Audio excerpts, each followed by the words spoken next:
There's a crisis going on in Alona, in an area that we have not been to in 250 years. We're going to go back to the Crystal Desert. 5 whole new maps. Bigger than any map we've done before. Iconic locations. Exploration, discovery. It's going to be really cool.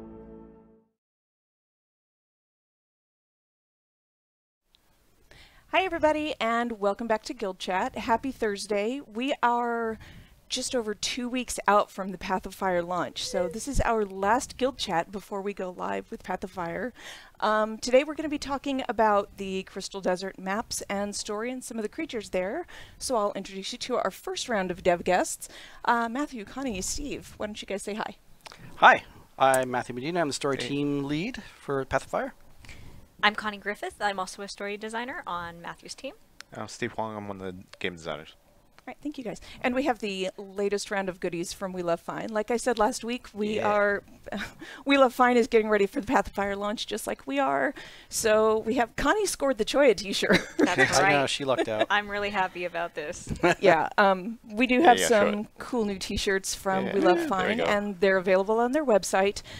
Minus the googly eyes. Yes. Connor brought in a list of googly eyes, and we were maybe messing around a little bit, so that was fun. But I know, a little fiercer looking without the googly eyes. Yes, it was as much fun as sticking a basket on Balthazar's head. Yeah. But yeah, we should probably show them what they actually look like.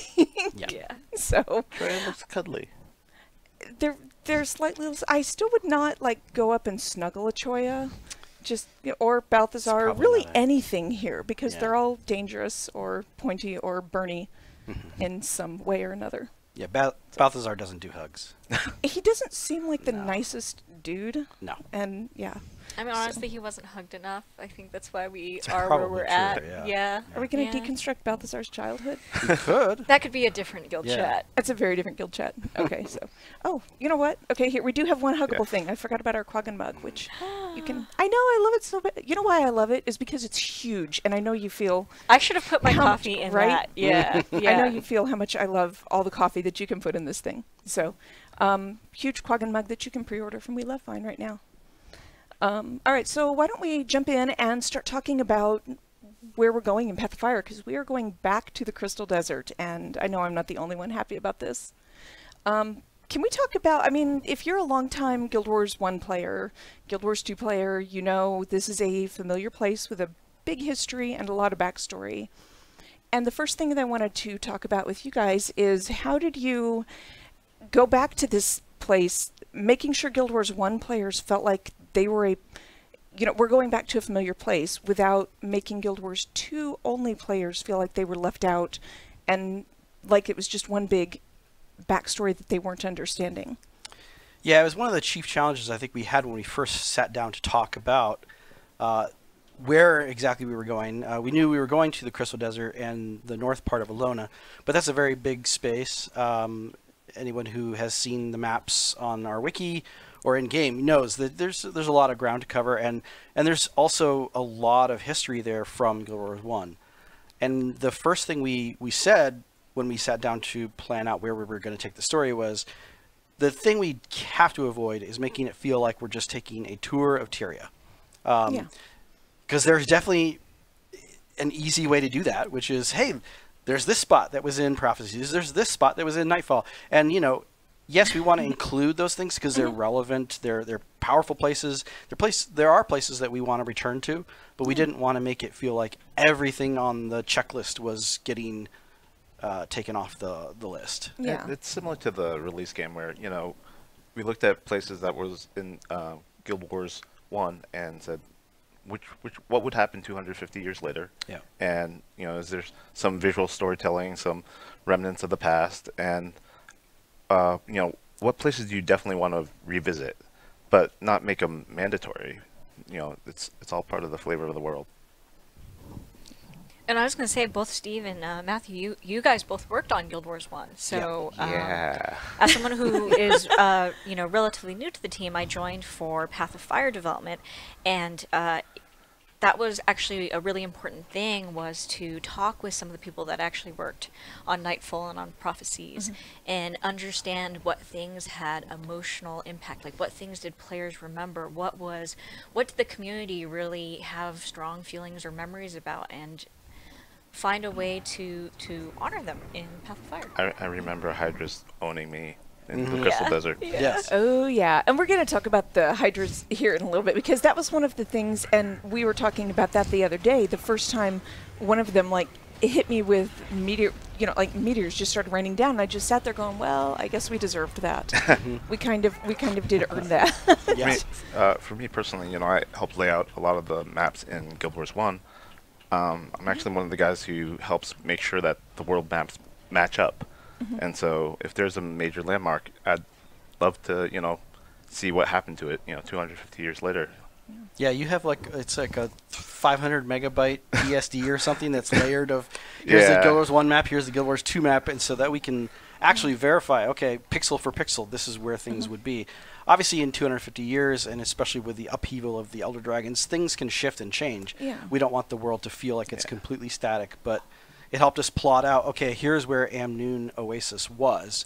And it was this tiny little outpost, right, on the barely anything to write home about. And now it's this massive city, so we had to construct what would be around there, so wrapping Seeker's Village into it so that it's sort of on the north side. And so all that stuff is stuff that we love to get into as designers.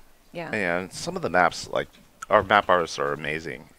I know Justin, he, and Tirza, they both, and Jesse, they all know the maps really well. They worked on Guild Wars 1. And so, we actually can just, get the height maps from Guild Wars 1 and use them as a basis for, Guild Wars 2 maps. But, they just went overboard and just totally made them all these unique places to go visit and find.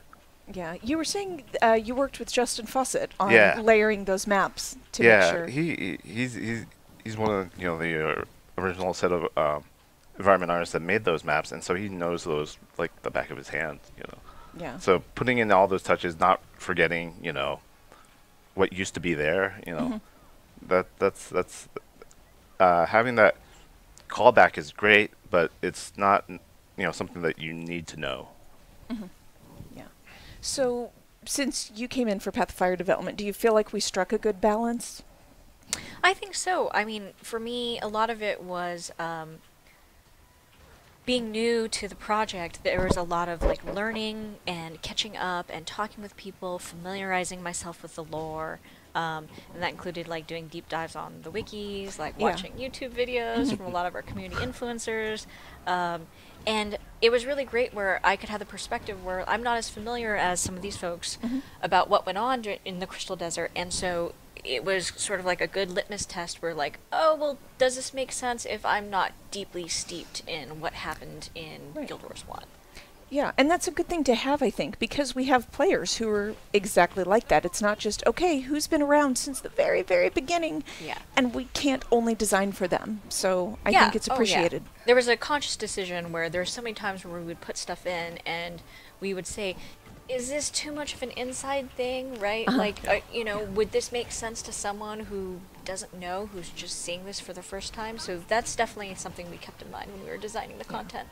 Yeah, and for moments in the story where it is kind of necessary for us to have that backstory, we made sure to seed it into the story so that players who are coming into this expansion not knowing that lore can get it by playing Path of Fire. So that hopefully, we've made a smooth on-ramp for people who do need to understand the history of the place, because it is an integral part of the story that we tell. But we want to make sure that it's as smooth as possible for everybody that's playing. I mean, there's definitely places that are so iconic that we have to go there, and they're so monumental that they would survive 250 years. I think actually for me that's what interested me the most, because I don't think it's not just about the story, right? The world of Tyria is one of our major characters in our game. And I think that looking at it, our characters have changed over the course of our story, and part of it is looking at Tyria, looking at Alona, right? How has it changed in the last 250 years? How have the events of the world reshaped the landscape?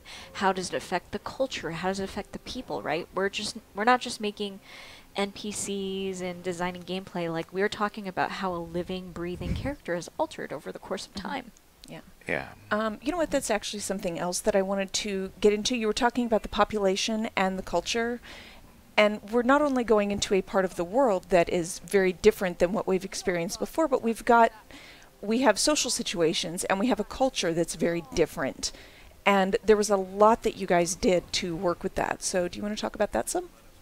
Yeah, actually, I was so impressed.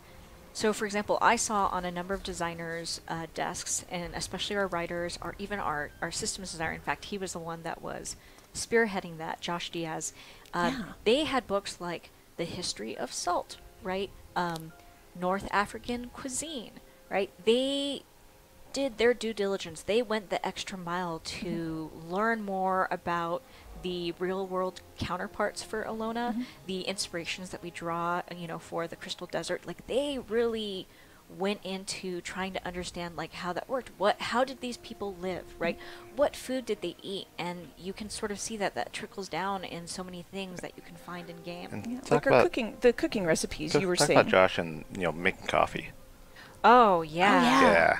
You should talk about that. I'm not as familiar. So, Josh really wanted to get involved with these recipes and make it authentic. So he reached out to a group. I don't know the specifics, but how indigenous people would make coffees and do the ritual to make it, and what it would feel like to be let's say someone who's a refugee coming not in the best circumstances, and then just bring a little bit more authenticity. Oh, actually, yeah. No, Josh also organized a meeting with the writers and the narrative designers to meet with a woman who runs a refugee group here in Seattle, and sort of talk about the experience, so that when we, created our refugees that are running from Balthazar, that are fleeing the Crystal Desert, that we could be well informed and make sure to approach and depict this situation with sensitivity and a better understanding of what it's like. Yeah, we I think got praise for the way we depicted the cultures of Yolonians and Vabi and all that in Nightfall. And so we had a high bar for ourselves that we had set.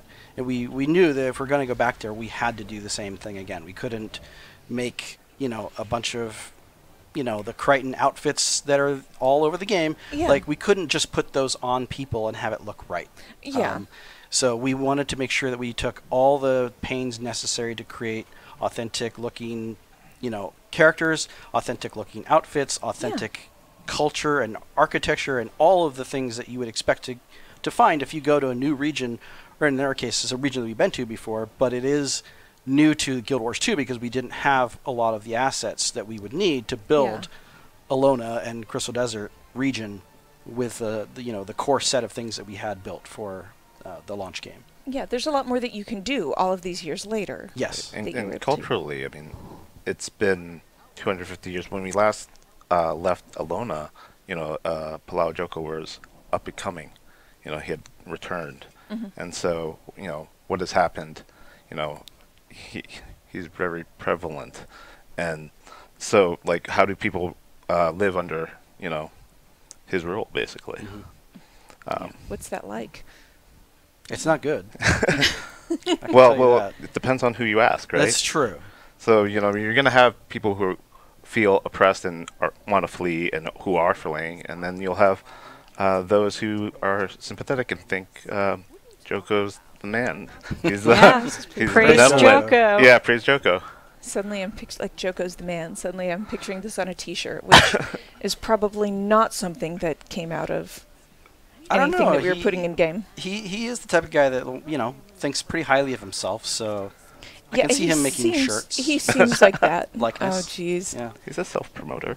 Yeah, he is. So all of this, but this stuff all made it into the game. Like you were saying, the cookbooks and all of our cooking recipes make sense from that. From that study of cooking. So we added a number of new recipes to Path of Fire, and all of them are inspired by ingredients that you would find in the North African region, in the Mediterranean region. The new recipes that you can make also are inspired by ingredients and recipes that are from that.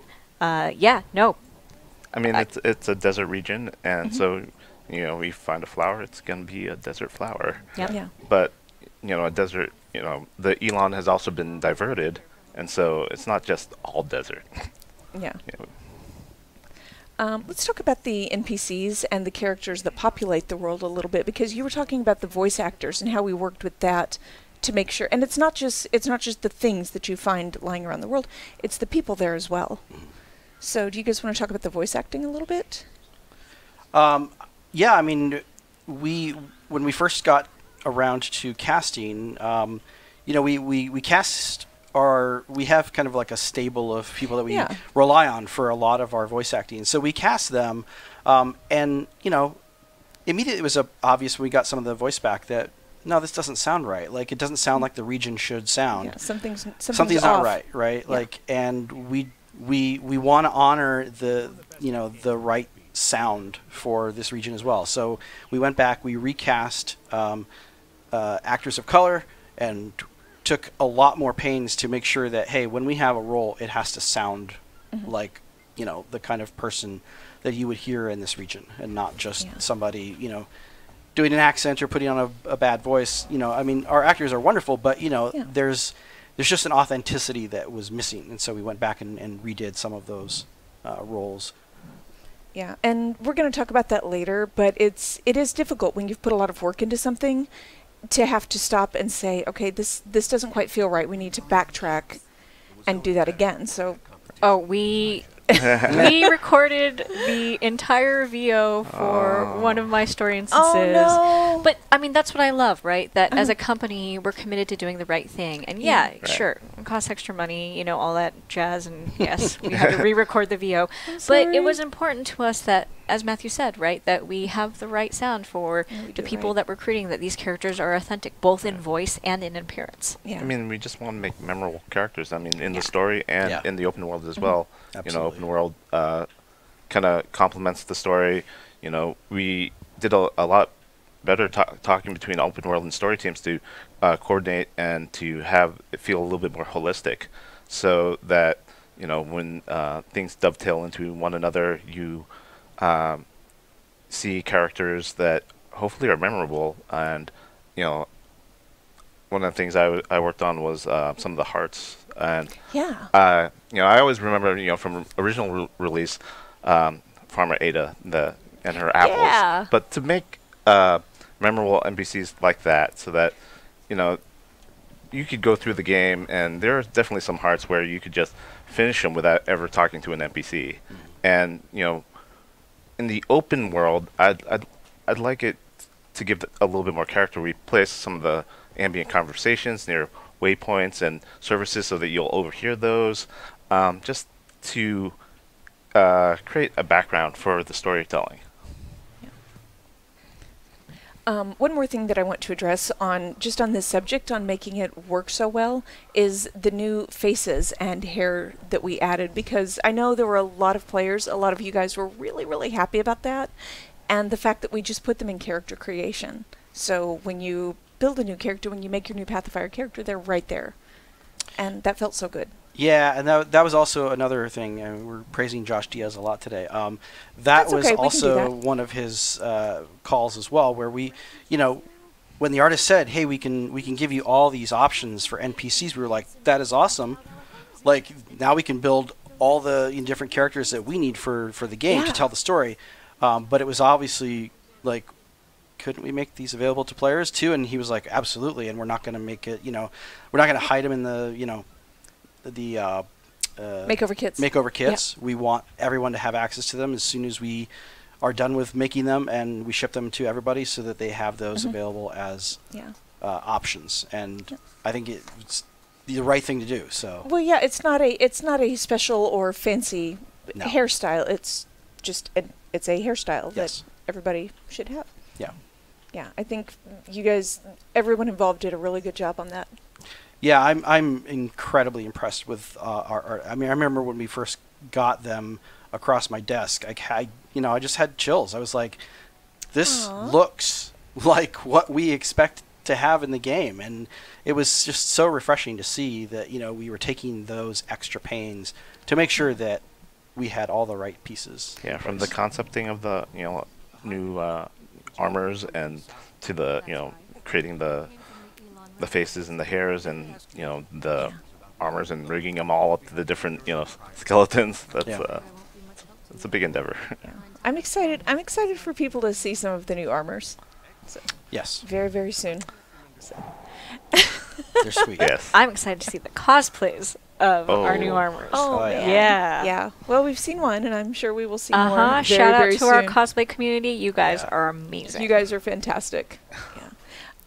So I know last week we talked a whole lot about mounts in Path of Fire, but you guys worked with that a little bit too, and I want to approach that from a different angle since we're talking about things that fit in this particular region, and you guys worked a lot on what type of creature would fit here in the region. Yeah, the important thing for us with designing the mounts wasn't all it was centered around movement mechanics, but it was also given those movement mechanics, what actually makes sense based on the region. So all of the mounts, creatures, feel like they're something that had evolved and been a natural part of the desert environment, that these people had learned how to domesticate and put saddles on and start riding around. So the raptor definitely looks like a scaled lizard that you would find in the desert. The Springer looks like kind of a combination between a desert rabbit and a kangaroo rat. And a kangaroo rat.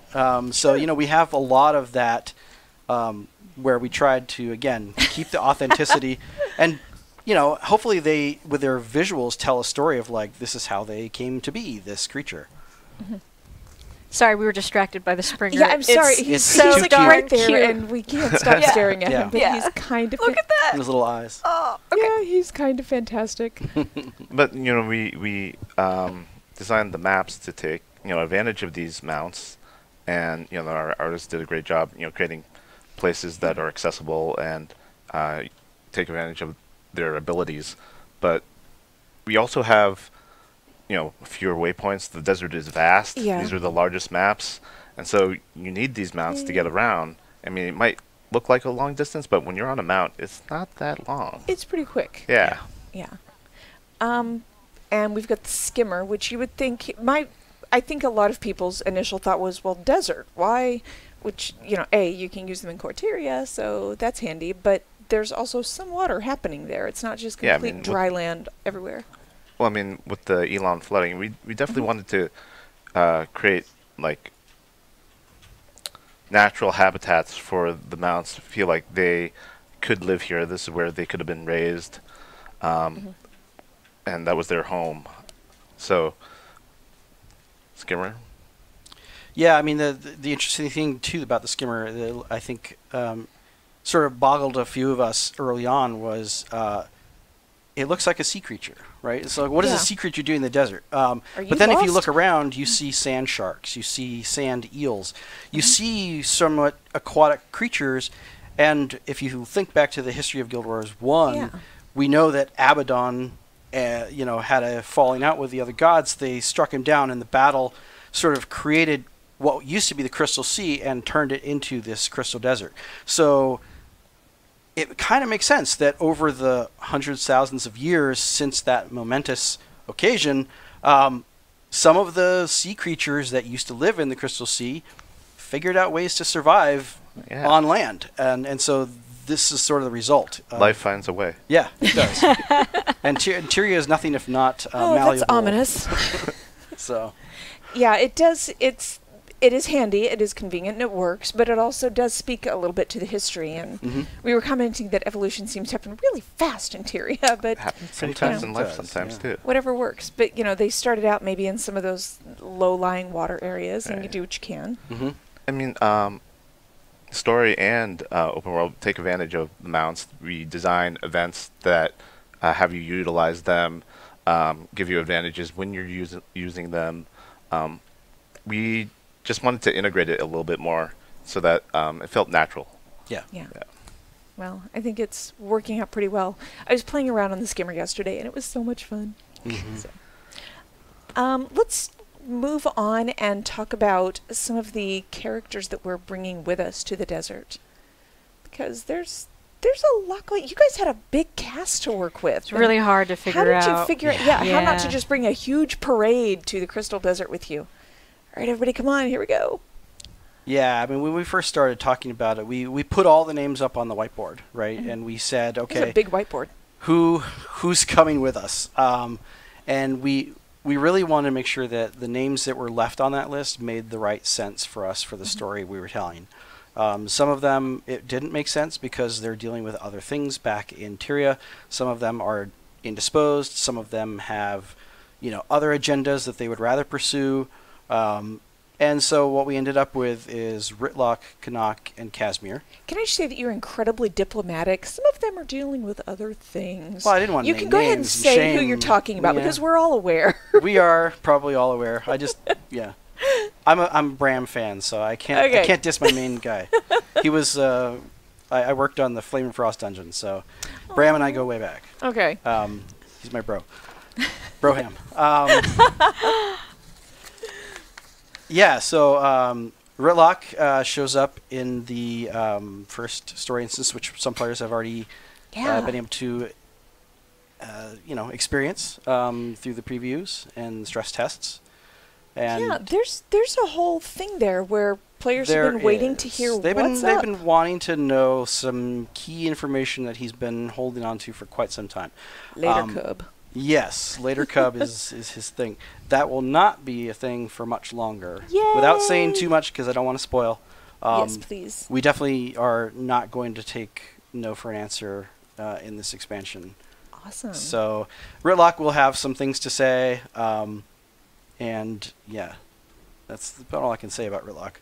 And then Canuck is he's our cool sort of like, he's had a really interesting path. I like him so much. He's been a criminal. He's been a mercenary. He's been an, less than cooperative prisoner. Had his billet. Yeah. And now he has his freedom, right? He's out from under the Countess's control, and he really doesn't quite know yet what to do with his freedom. And so he kind of shows up in the desert because being with the commander has turned out to be not too bad for him. So I think he's looking to explore a new chapter in his life, and he sees that the commander might just have the next answer. Yeah, I kind of love that Canuck is like, I'm free! Oh, I'm a lost puppy. I don't exactly know what to do with myself. Okay, I go find the commander. Yeah, I mean, he's really good at being under someone's thumb and being salty about it and complaining, which was great and fun because he's got the snark down pat. Oh yeah. I mean, I love that we included him, not just because I was like, oh, thank God, now we're going to have some fun snark in our instances. Yeah. But now he's his own man and is kind of like, oh gosh, I didn't think this through. What do I do? Yeah. Well, I mean, rounding out our cast then is Casimir. Yeah. And I think Casimir was an obvious pick because, we're dealing with Balthazar, we're dealing with one of the six, we're dealing with human gods, and, one of the things that was very interesting to us on the story team was, okay, well then what does this mean, right? Casimir, in many ways, is a proxy for human players and for players that are not playing human characters in Guild Wars 2, right? Yeah. But, still identify from Guild Wars 1 or whatever. Yeah. She kind of becomes this vehicle where we can explore that, right?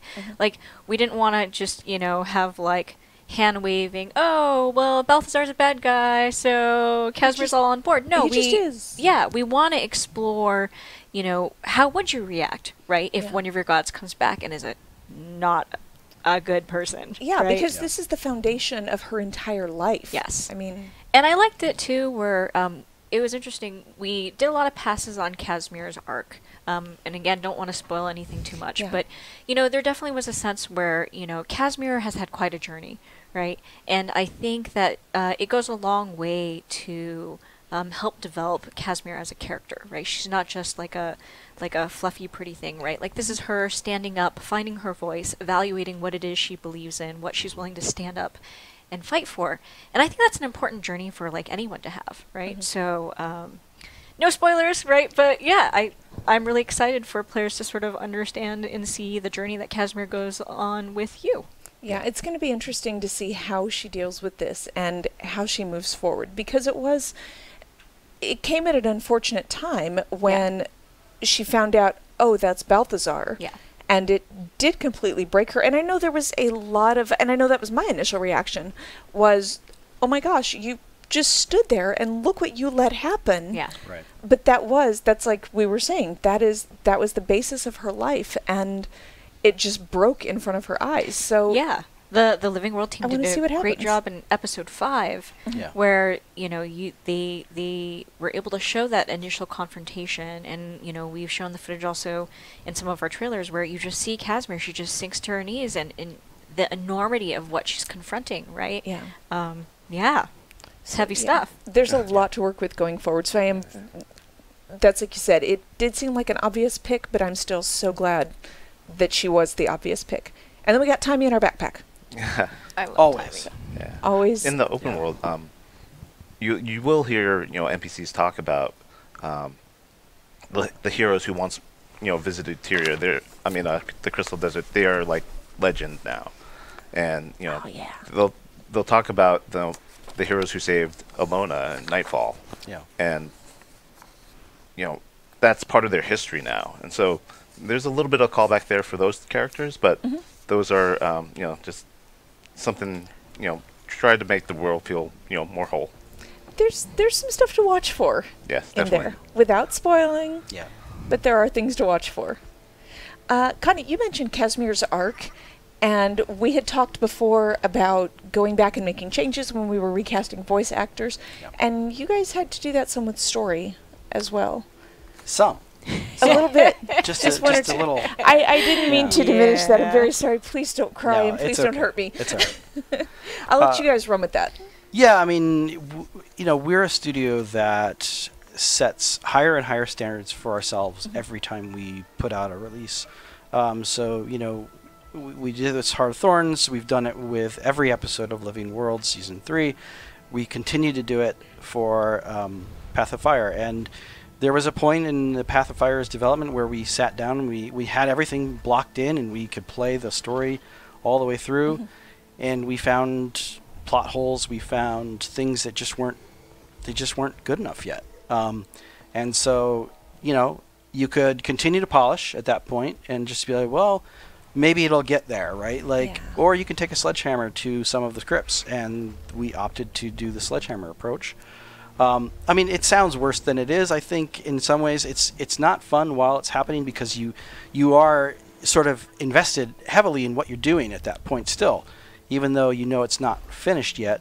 And so it can hurt to have to go through and rip apart what you did. But I think that's the journey every artist and every creative person goes through. It talks about our studio culture a little bit too. Like, we want to get things into the game as soon as possible so you can play it, see how it feels, and then you have that chance to make iteration on it. Get another pass, tweak it around. It's something that even from the early days of Guild Wars 1, getting things into the game, getting them playable, and then if it doesn't work, get it out of the game. Yeah, there's concrete examples like the instance that people get to play, Sparking the Flame. That's probably, I would say, the 5th iteration of that instance. Really? Yeah. I didn't know that. There's been a number of them that we've built and scrapped. Ouch. It's ouch, but at the same time, I think it makes so that version that's in the game is one we absolutely believe in because we have worked on it over again and over again, and now it's like, that is what we've been wanting from the beginning. And it's just sometimes it takes a while to get there. That's part of the creative process. So that makes sense. Yeah. Well, thank you guys very, very much. Without too many spoilers or any spoilers that you're I don't know. I look at you because you're the person that I ask, can we spoil things? Yeah. What are you most looking forward to players seeing in Path of Fire? Oh man. I know what I'm excited about. Well, you go first. Well, I was going to say, but I don't know if I can talk about. You're also the person I go to. Can I talk about that? Yeah. I think that I'm really excited to see.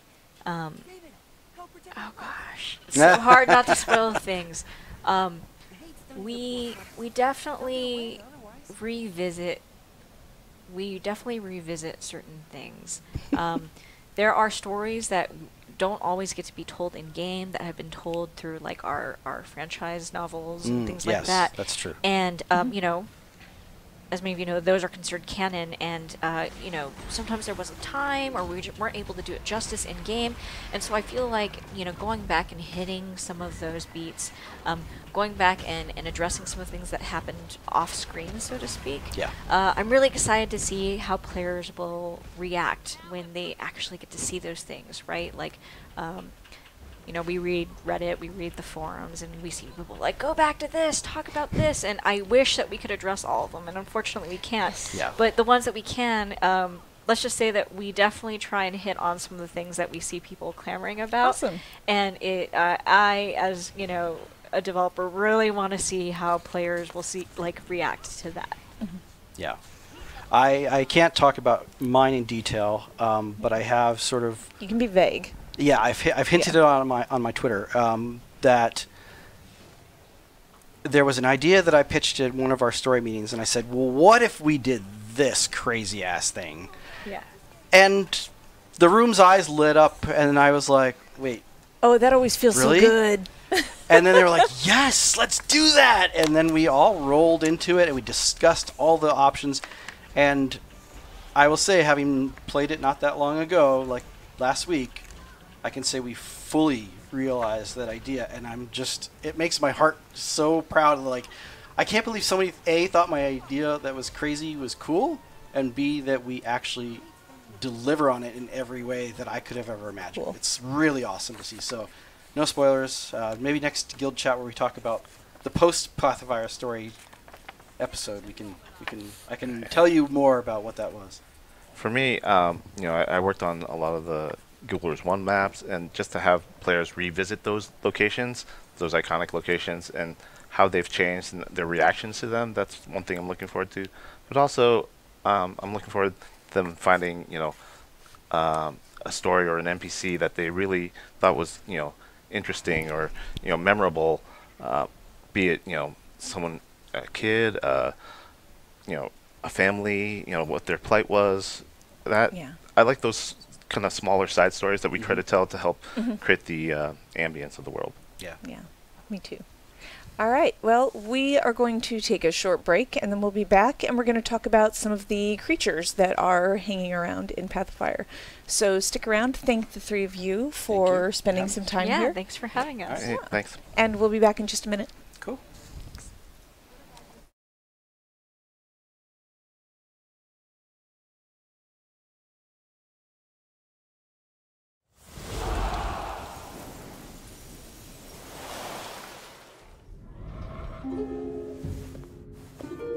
I think that good story is pretty universal. Finding ways to tell stories that touch everybody. Stories about conflict, about love, about friendship. And in our case, it's in a fantastical background with dragons and the end of the world impending. Returning to Alona and Crystal Desert is something that we have been planning for from the beginning of the launch of Guild Wars 2. We're bringing back old gods. Why not visit old places? It was a pretty easy decision to go back to Alona to give players a little dose of what they've had before, but expanded, and to perpetuate the story we've begun and to address some of the major questions players have had. You do want to present your players with mysteries. You want them to go on a journey with you in exploring and answering these questions. They want to know what happened to the gods. They want to know what happened in the last 250 years in the Crystal Desert. And most of all, they want to know what happens to their character. It makes more sense for us to go down the road less traveled and find things that make players question their actions as opposed to simple answers. Our players are smarter than that. It's a pivot. Players have been contesting against Elder Dragons since the game launched. We have beaten 2 of the Elder Dragons of a possible 6. And as a result of beating these 2 cosmic scale entities, we're starting to see the repercussions. It seems very much like we shouldn't kill any more Elder Dragons, but lo and behold, here comes Balthazar. The Crystal Dragon Kralkatorrik is one of the only viable targets left. We received a vision from the Eye of Janthir that showed Balthazar active in the Crystal Desert, apparently hunting Kralkatorrik. I think the fact that we're fighting a god this time around is pretty heavy stuff. And not just any god, mind you. This is the god of war. He is so consumed by his purpose. That kind of character is exciting to write for because he never gives up. There's a problem in front of me, I'm going to beat it into submission, stomp over its broken body, and move on to the next thing. But he's always moving forward. So players know what Balthazar's objective is, but we don't know his motivation. We have to make sure he doesn't make things worse in an already bad situation. We have an enormous list of interesting characters, and it's challenging to have them all involved at once. We knew what the player's goal was, we knew what our antagonist's goal was. We chose those characters who could help the player achieve their objective. In terms of story arcs, we have Ritlock. He makes his return to the team. He is one of the few party members that has been in the Crystal Desert before. Ritlock gets to confront his past and the things that happened here. And for me, that was a great opportunity to connect with players over this beloved character. There's also Casimir, who I find a very interesting character. Exploring Casimir's crisis of faith was enormous fun. As a writer and a narrative person, it's a really meaty issue to dig into. One of her gods has come back and is walking the desert. It's really hard to ask her, hey, yeah, fight against someone that you've believed in all your life. The strength of your team is based on the strength of your teammates. And because of that, we have focused quite a bit on the relationship with these characters. How are they going to solve the problems that confront them while following you? Going down that lore rabbit hole can be a total trip. For me, a lot of it is relying on my teammates. Story is absolutely a collaborative thing. We talk about what is this person's internal struggle? Would it be believable if this character used this weapon in this fight? And once we all agree, then it can be really awesome in that we all hit it at different angles. We ask art support, we ask the writers to support us, we make gameplay that supports that. So we all try and reinforce one vision for the story. Path of Fire is a more complex story than we've told before. Once you enter the desert, you're not going to want to leave, and that's what I'm hoping the genuine reaction is. I really want players to feel excited about being in this new part of Tyria finally. I want them to feel an even greater, deeper connection to these characters, that they're growing alongside them.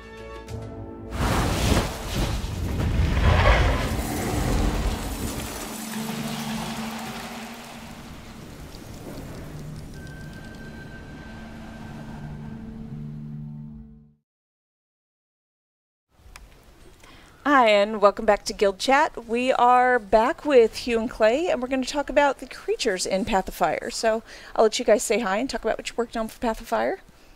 Hugh Norfolk, used to be PvP designer, but now creature designer. Nice. I'm Clayton Kisco. I'm a game designer. Okay. Well, why don't we start with the big guy and talk about the Hydra? Because, wow, that was a thing. Yeah, so people don't really know. Hydra was obviously... You don't understand. Yeah. Hydra was one of those ones where, I joined the team, and I kind of joined the team a little later than some people started from the very beginning. I kind of jumped on about halfway. Jumped on the moving train, right? And everybody was like, Hugh, don't worry. We're going to do Hydra. It's going to be great. I'm like, okay, cool. Well, we have all these other, armies and stuff. We're doing the Forged, the Awakened, even the Branded a little bit. And they're like, yeah, okay. So we talked about Hydra, and it came down to like, okay, Hugh, it's like getting really late in here. We need to get this sucker started. And I was like, okay, well, let's. Do we have time to even commit to this? We had, artists. We had effects artists. By artists, I mean we have like creature artists, animators. I mean, all this stuff, right? This was really late in the game. This was really late in the game. Most of our other creatures already had art, effects, design. This guy literally had nothing. He said, let's make a Hydra. Let's make a Hydra from scratch. What he had. Right. And, sometimes I know if we have, like, the base animations and rig for a creature, we can make it real fast. Right, throw on a skin, maybe adjust some of the, some of the way he looks a little bit. Yeah. Come up with some new skills, some new effects. That's much easier to do than going like, all right, we got like, nothing. Well, and we've talked about that on Guild Chat before, where we reuse rigs quite a lot because it saves so much time. And would you guys rather us spend our time making most of the time, would you rather spend the time making a brand new rig or using a rig we have so we can get more content going? Exactly. Yeah. But in this case... Yeah, it was one of those things where it was like, it really got to the point where people were like, you know, I don't think we can do this. You know, we don't have time. It's dangerous because we've never made, you know, we haven't made this rig before. Yeah. He's got nothing, right? Yeah, we're building this literally from scratch. But you know what? We went with the team and we're like, all right, let's do this. You know what? Yeah. We need to commit to this. We need to start working on this now. Let's just jump on this. So I got the whole team of, you know, animators, effects artists, creature artists, me, and a couple other guys. Like, okay, let's just slam on this thing as fast as we can. Kind of drop everything. Let's work on this. Well, because it's the Crystal Desert, and Hydras in Guild Wars 1, that was a thing. Yes. I mean, even previous Living World episodes, people were expecting Hydras, right? Now, the joke was always that oh man, we want to make Hydras, and I went over to my creature artist and like, okay, you know, what kind of ideas have you had for the Hydra? And he looks at me and goes, I'm not making a 3-headed chicken. And I was like, excuse me? I mean, I didn't want a 3-headed chicken. I wanted a Hydra. I didn't say anything about I this. know, 3-headed chicken. And then he showed me a picture of the old Guild Wars 1 Hydra. And, you know, nostalgia sometimes blurs your vision. A little bit. Rose-colored glasses. Yeah, rose-colored glasses for sure. The nostalgia glasses are powerful. So I was like, come on, man, it's not that bad. Let's go. And he showed this picture. I'm like, all right, this looks like a 3-headed chicken, maybe. All right. I mean, it's like a raptor. It's 3-headed raptor. Come on, man. And he's like, I'm not making that. And I'm like, okay. Well, we don't got a lot of time. What are you making? And he's like, I'll make a Hydra. I was like, good enough. Let's go. This is why I came here. You're on the team. So he starts, you know, he makes this thing, and, you know, he kind of conceptually told me kind of what he was looking at, right? He wanted the nice, like, very serpent heads. He wanted the big hulking body. And I was like, okay, yeah, let's do it. I have no idea what you're talking about, but let's do it. I'll make some skills for that. I like the words that are, these all sound great. And so I just kind of like put my thinking goggles on. I was like, serpent heads, big arms. Well, we could do it. So we had a couple ideas of like, you know, he's got to punch you with his arms.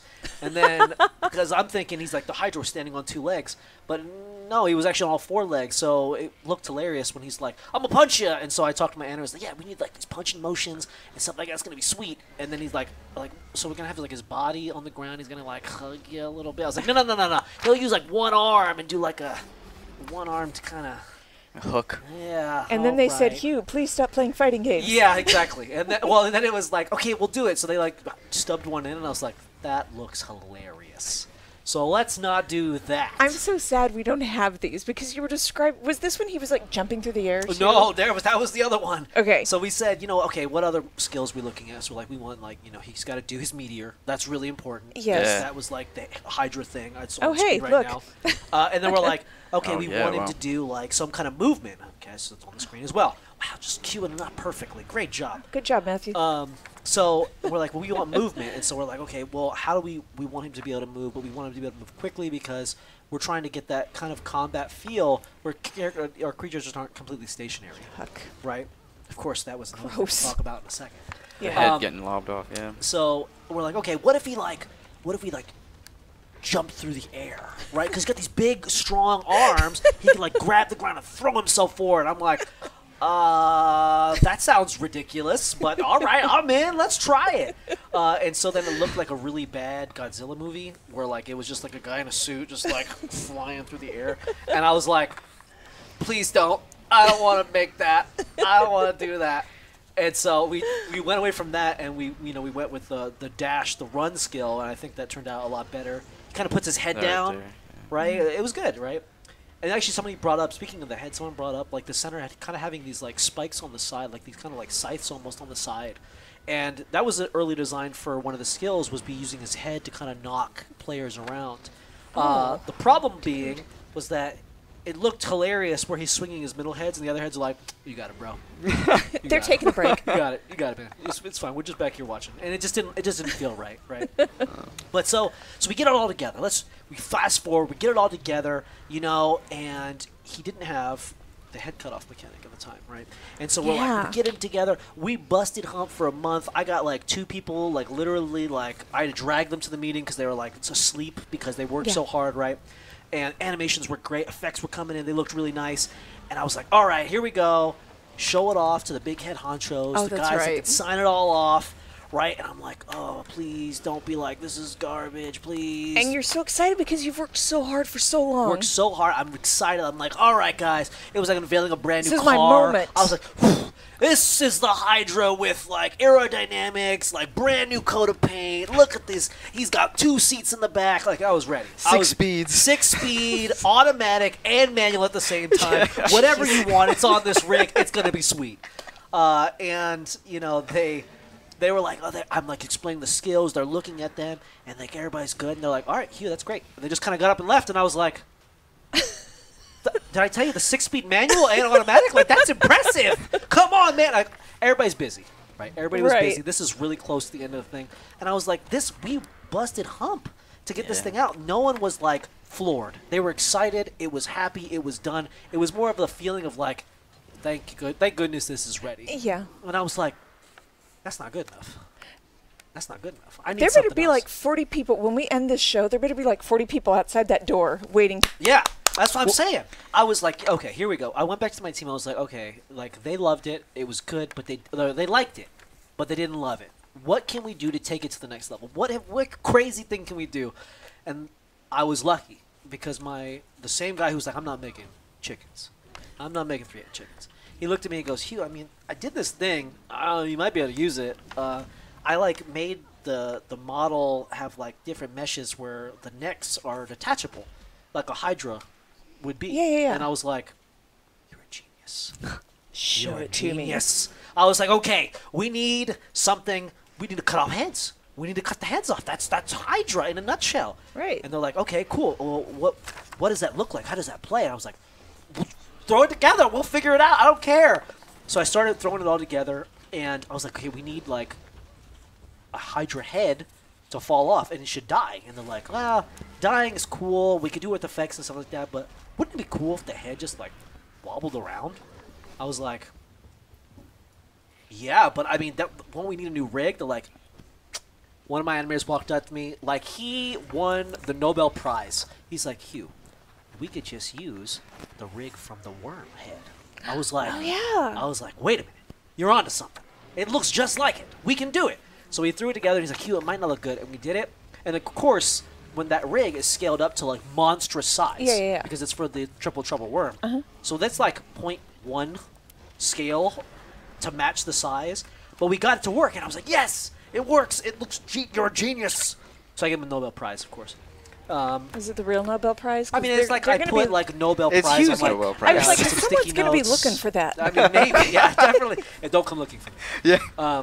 It's really important to highlight, and this was over the course of what, months, 2 months? Yeah, it was like 2 months to get this sucker to where it is. Insane. So like when the community, I love our community.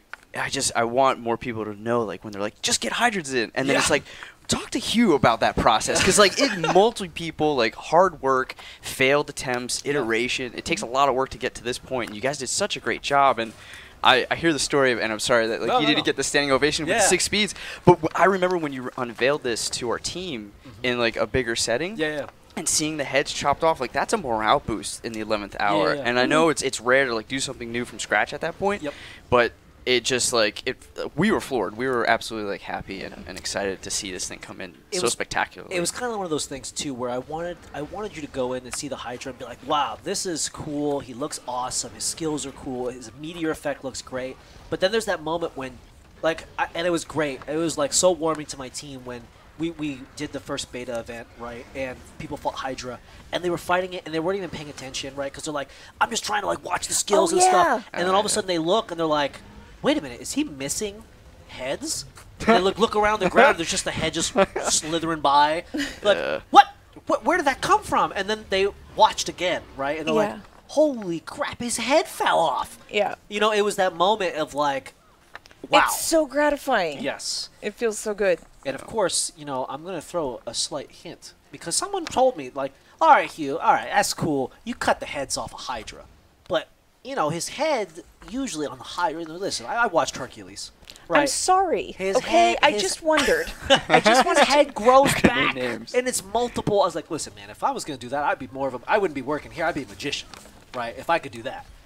But there may be a hidden thing somewhere that you may find out in the future. So keep your eyes peeled to Hydras in the future. You may see something. I did ask that question, and I'm sorry. I wasn't going to ask it here because I didn't want to like devalue everything you did. But I was going to ask it, so it was going to be one of us. I'm glad he said. You don't know. I definitely tried. Yeah, I definitely tried. But just keep your eyes peeled on hydras, and you may see some crazy stuff in the future. Man. All right. So, and this is, I'm going to think of this story every time someone is like, "Why don't you just?" Yeah. Everything that comes after the word "just," I'm like, because this. Yeah. This is why. This is one reason why. Definitely. Okay, so everything after, man, there was some player who was live streaming and there was a Twitch clip. I don't know if you saw it, but they ran into that and all of a sudden it was just screaming. Yeah. Nothing but screaming. Screaming fear, happiness, or a little bit of both? Yes, all of the, and some pain. Some pain. Yeah, definitely pain. Some panic. Oh, that's good. Well, everything after this feels anticlimactic, but there are a lot of other awesome creatures in there. Yeah, definitely. You mentioned the armies. I mean, we've got 3 Forged, Awakened, and a little bit of Branded. Yep. And natural, right? But naturals, you don't really think of that as an army, but it technically is an army, right? Natural creatures like Sencha. Yeah. Okay, so you want to run through? Yeah. So I'll talk about Forged, obviously. Okay. Forged, people most know them, obviously, having played the first story instance, and then Big and obviously Bernie, going out. hurt. They are Balthazar's kind of minions. They're suits of armor that he's kind of infused the souls of, his guys. For me, it was awesome because it was like I got to play with the human rig, which means I get all the animations. I get the ability to play with fire. That's always fun. Oh, no. And then also, the fact that we kind of went and did some unique things. Specifically one being the surfer, right? That was one that I was like super excited with. I was like, yeah, we can do humans, and we could do these, we could do that. It's cool. But, like, I want, like, some big, cool guy. And so we're like, what if we had a guy, like, play with, like, static shock, like some trash cans on his feet and just floating around? I was like, that sounds ridiculous. I'm in. I'm in. But in a better way than the Flying Hydra. Of course, yes. Yeah. Definitely better than the Flying Hydra. But, yes, no, and it was really cool. I felt it was really awesome to be able to go and kind of break out of molds and do some unique kind of assets. Again, that was a brand new rig as well. Being able to get this dude who's like, I don't know what he was doing with his feet and flying through the desert. It was cool. Trash cans. Awesome. Static Shock, shout-outs to you. But yeah, and then of course we had the other one being the Living Tank. I know some people saw some of the Living Tank a little bit. Big, gigantic, monstrous dude with cannons on his arm, looking like a boss. Vicious. He's sweet, right? Again, and I know kind of one of the things that we really strove for on the creatures team was creating the silhouettes for the armies, right? When you see some guys on, like this guy here, human-looking guy, right? But then a big silhouette in that distance, you really know what that is, right? You see a big Living Tank, you see the guy surfing around. You can kind of at a distance kind of tell how the fight's going to play out just by looking at the guys, right? Why don't you go ahead and talk about the Awakened?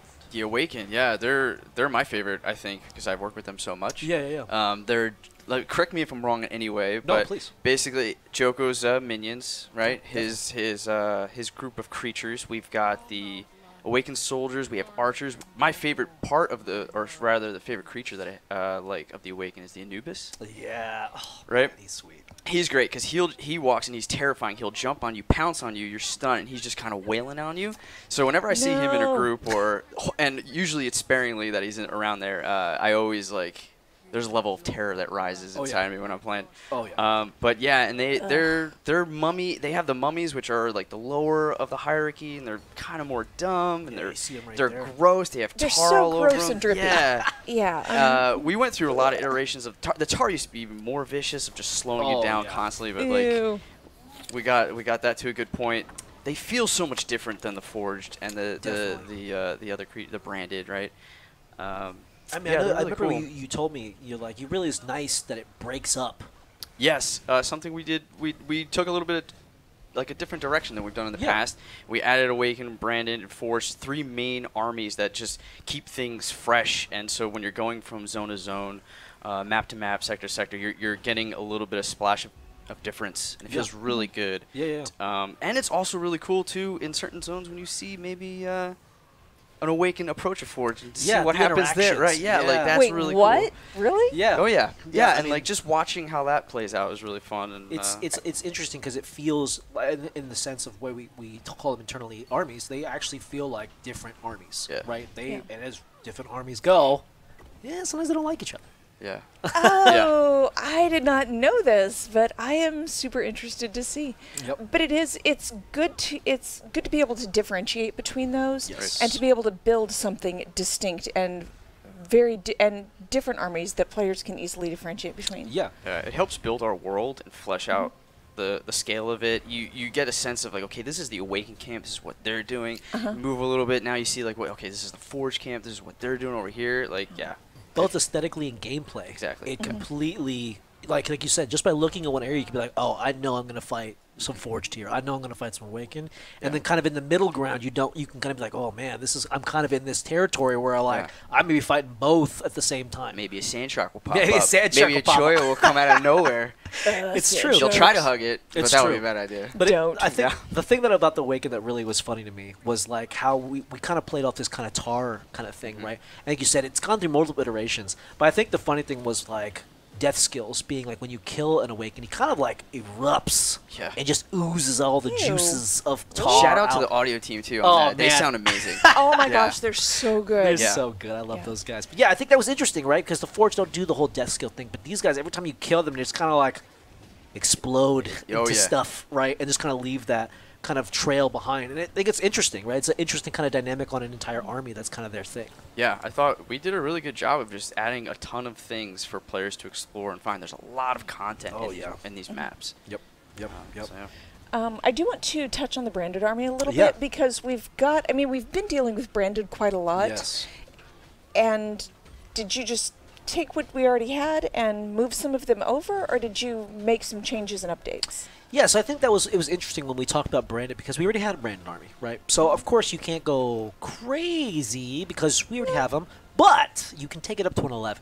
That's what you can do. So what we did is we looked at them and we're like, okay, let's update some stuff. I mean, it's kind of essentially like the branded are kind of far away from home, right, from interior, but then this is their home. This is where Papa lives, right? So you gotta make sure you're strong when you're by Papa. I just want you to describe everything. Yes, I mean I'm sitting here enamored. This is amazing. It's great. So essentially what we did is we're like, okay, let's think about like a lot of the guys that you've already fought and seen. Let's take those guys up a little bit stronger. Let's make them give maybe a slightly twist to kind of what they already did, and that's kind of what we did with them. We kind of take them from 10 or 8. Let's jack it up to 11. So we moved it up to 11 for a lot of those guys. Okay, I've been doing a lot of shatter runs on my second account right now, so really that just sounds like a lot of punching to me. It's definitely a lot of like crystals and explosions and cool. And yep, that's random for you. All right, how about sand sharks? You mentioned sand sharks and I got excited because they're infuriating in the most fun way. Because they just sling you into the air, and I have to laugh. I mean, I want to be angry, and I imagine sometime down the road I will be, but right now it's hysterical. So sand sharks, again, it's funny because the idea from a lore sense kind of made sense, kind of what Matthew was talking about previously on the show, about how these aquatic creatures kind of had to figure out how to live. Yeah. But I thought it was funny because I thought about street sharks immediately when I saw them. And as soon as I saw them, I was like, oh, that's going to be jawsome. Man, I'm excited. I am excited. So it's funny because we actually had this idea a long time ago back in Rubi World when we released the Crystal Desert map. We said, you know what? We need some sand sharks. Because you know why? Because yes. And then they're like, that's crazy. We would never do, they're just awesome. We'll never do that. I'm going to the wrong meetings. Oh, yeah. You definitely need to be in the meetings we're in.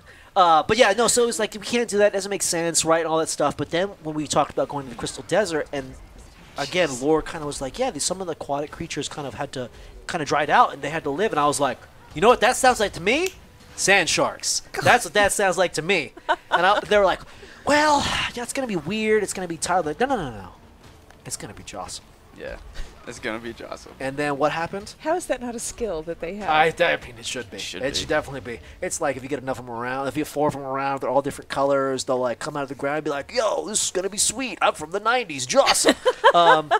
You're like the only other person who knows about that show, I feel like. So good. Tirza and I, when we were on the Rubi World team, we definitely said Jossum at least 5,000 million times a day. So, but yeah. So, and the thing that was really cool about the sand sharks was you know, the animation and kind of the ideas behind it. Again, I kind of came on the team late, so I didn't get a chance to really go in depth on kind of what they were doing. But when I came on the team and I saw what they were doing, I was like, this is exactly what I want. I wanted to be in the sand. I want to run around. I wanted to blow me into the sky. I want this guy to feel like a big menace, giant, you know, because when you think of a shark, when they're in their natural habitat, they're scary. Yes, right? it's They're very true. scary. They're very fast. They're big, right? And I was like, this is a sand shark. His domain is everywhere. Yeah. This is. I don't want to be in the sand with a sand shark. I'll go in the water. Your weakness, the one thing that makes sense. And we laugh, but it does work. Yeah. And these guys are part of what you were calling earlier the natural army. The natural army, exactly. And how did you come up with the list of, okay, these things are the natural army. This is what we have. So it's funny because that's one of them. I think one of the things we did, right, was we kind of went into thinking about just desert in general, right? Like, okay, what makes sense in there? We went and made, as well as taking the Guild Wars theme into account, right? I think that's really important. So you'll see like stuff like sand lions, but they're rock. They're very rock themes, right? Like almost like, you know, Serengeti, but with a little twist because there's a lot of rock in areas around there. And so I think that's really important. Sand eels were another one, right? When we thought about, you know, we kind of want to give more silhouette. We wanted something small, but we wanted something that still kind of fit that theme, right? And then, of course, my favorite and also one of the greatest things, shout outs to Sarah for always pushing to be the best that we could be with making these guys amazing. The little puffs of cactus deliciousness, aka the Troya. Yeah, how did we even get there? I don't actually know. I mean, I definitely know when I came on the team, they were already existed, but it was one of those things where it was like, we need something that represents the desert. So cacti were one of the things. So we like, okay, what can we do with cactus that makes sense? So we actually talked about what are the big, oh man, it's leaving me right now. The big wooden guys, treants, treant guys. You know, we talked about making them cactus, right? What if those guys with the big lunking guys were cactus? We're like, yeah, but like, cactus don't look like that. They don't look like the giant treant-looking guys. They don't make sense, right? So we're like, okay, well, what if we had like a kind of a more unique, kind of smaller rig? So we thought, okay, what are like something that we could do that's kind of cute that we already have? Let's try. What if we did the quagga? What if it's a quaggan but from hell? Yeah. What if it was quaggan who was filled with delicious watermelon goodness on the inside, right? And so we decided, like, let's try throwing it on this rig and see what happens. And we kind of got this. First, it was super cutesy because, you know, it was, like, based off the quaggan. And then we're like, what if we made it like a pug? Kind of ugly cute. Like, what if we just made it like a derpy face where his eyes are offbeat, maybe looking the wrong direction? And what if we gave him, like, teeth? Because that's just weird. And, you know, we kind of just did a bunch of funny things. And at the end of the day, it kind of came up to the Troya. And then we said, you know, when we were going through animations, right, the death animation, it was just using the quagga death animation, so it was always sad. And we're like, what if we did something crazy? Right? What if we just blew up? Right? And we're like, yeah, blow them up. Yeah, that sounds great. And so, like, well, we blew them up, and then we're like, oh, what is this inside's going to be? Like, what's the inside of a cactus? And we're like, well, that's... Nobody knows. No one, like, it's kind of plain. And there's not a lot happening there. But what if he was a fruit? What if he was delicious on the inside? And we could just eat him all the time. And so we did it. We tried. We're like, all right, let's try this. And we did it, and it was hilarious, right? And then we also gave them the death skill, so they pop. They, like, do, like, conditions based on what color they are, so chill and burning and everything. So it all kind of came together. I just noticed that they were different fruit. Again, it was kind of like this flavor thing, right? We just kind of kept throwing ideas out there, crazy ideas, and it kind of all came together to be this. It writes itself too, because like from an open world. Nice shot. Good job, Matthew. That's fantastic. Also, they have butts. So, you know, because why not? I'm sure people want to know about that. But like, yeah, it writes itself because like it's so much fun as a game designer to like use this like. It's actually pretty simple of a creature, right? There's not a lot to it, but like, kudos to all the designers in the open world that like took that thing and ran with it. Like, I know Sarah did something really special with it that I'm sure players are gonna be excited about to like find. And like, yeah, we went off on this thing because it was just inspiring on its own. So it's one of those things too where when you see it, right, it's kind of like, you don't think about it, right? When you're thinking in design, especially for our kind of game, you get caught up on the lore and the seriousness and some of the things you talk about, and then every once in a while, Creature Team just drops a gem like this, and you're just like, okay, I'm going to do something hilarious with this thing, right? Let's see what all we can do with this. And of course, shout outs to Sparrow for doing the legendary bounty events. Yeah. And we'll talk about those in a second. Yeah. But he didn't have very many animations because he was kind of a small creature, right? We didn't want to blow him up, do crazy stuff. And then Sarah was like, what if he looks like a ball? What if he just rolled around? Oh my gosh. And I was like, yeah, we could do that. It's pretty simple. And then she's like, what if it just kept getting stronger and stronger? And some of people may know about some skills in other games where people roll out a lot, and then it slowly kills your entire team of happy monsters, and you cry as a child because that gym was the worst gym in the entire world. Shout outs to you, Sarah, for replicating that in our game.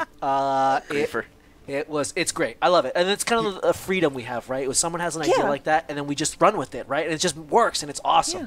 He also spits out tiny choice. The thing is, the first time I saw that, I just sat there going, well, that can't be right. That is definitely spitting out a whole lot of real choice. When we were on the beta event, Creatures Team and I sat on the rock and waited. And we just waited. Did you? Yep. And we're like, someone will unlock this bounty. Yeah. And we will see the amazingness that see it happen. And it was awesome.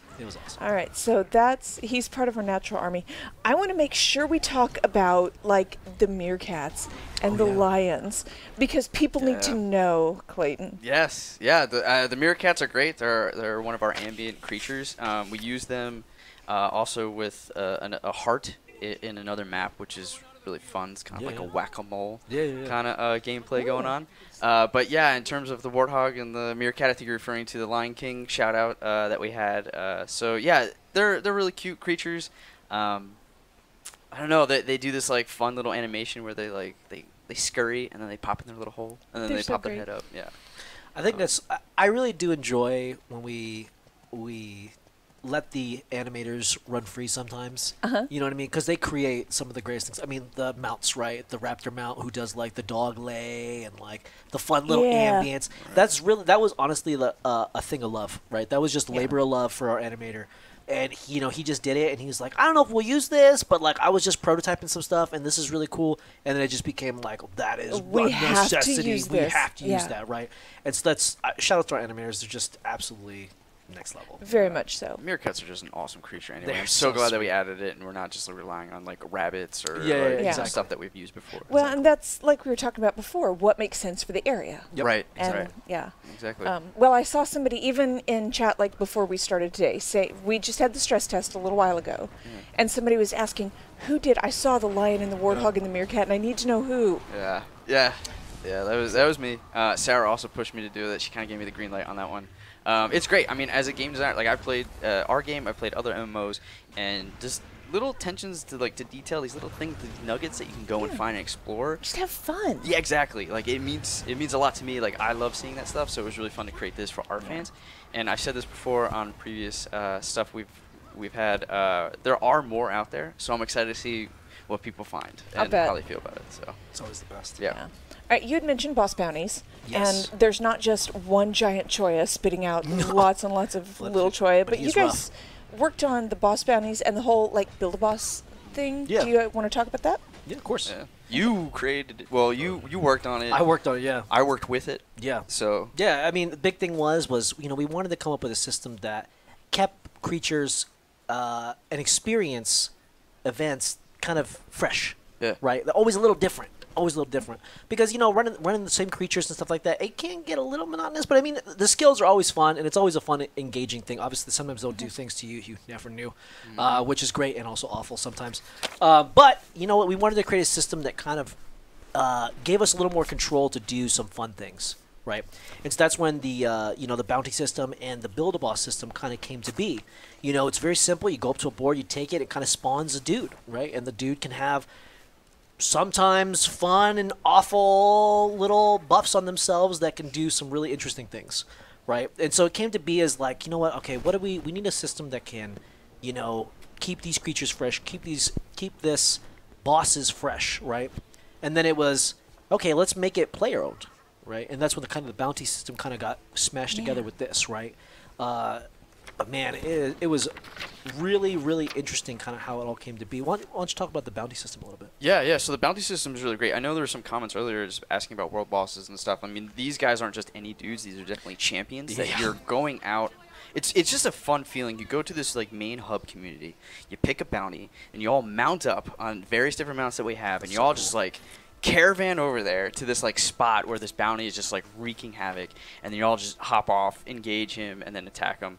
I think the key part about what you had mentioned is that like it keeps things fresh, and there's like game design and development we can rely on randomness, and that goes so far. There's also, you know, too much random could be a bad thing, which we kind of ran into with a little bit. Like we've put systems and hooks in place to allow us to kind of rein in how much randomness there is. Exactly. And I felt like we really landed on a great spot, like a spot that feels like this guy that I played yesterday, like I fought, he's gonna have different skills, and it's still gonna be balanced and feel really unique and different at the same time. Exactly. I thought we nailed that really well, and we as like designers of the bosses also try to pepper in unique skills to these specific creatures, right? Like Hyena, for example, you know, we'll have his Hyena skills, but we'll put some new things because maybe he's a champion or legendary. Yeah. And on top of that, we have the build a boss, which is just this random selection of like crazy Magic Gone Wild inspired skills. Yeah, it's all based on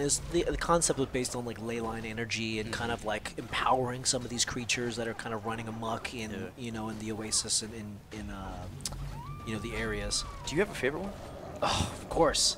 I mean, so it's funny because I have a couple that I really like. One I really like is right now when you're seeing on the screen, spinning lasers.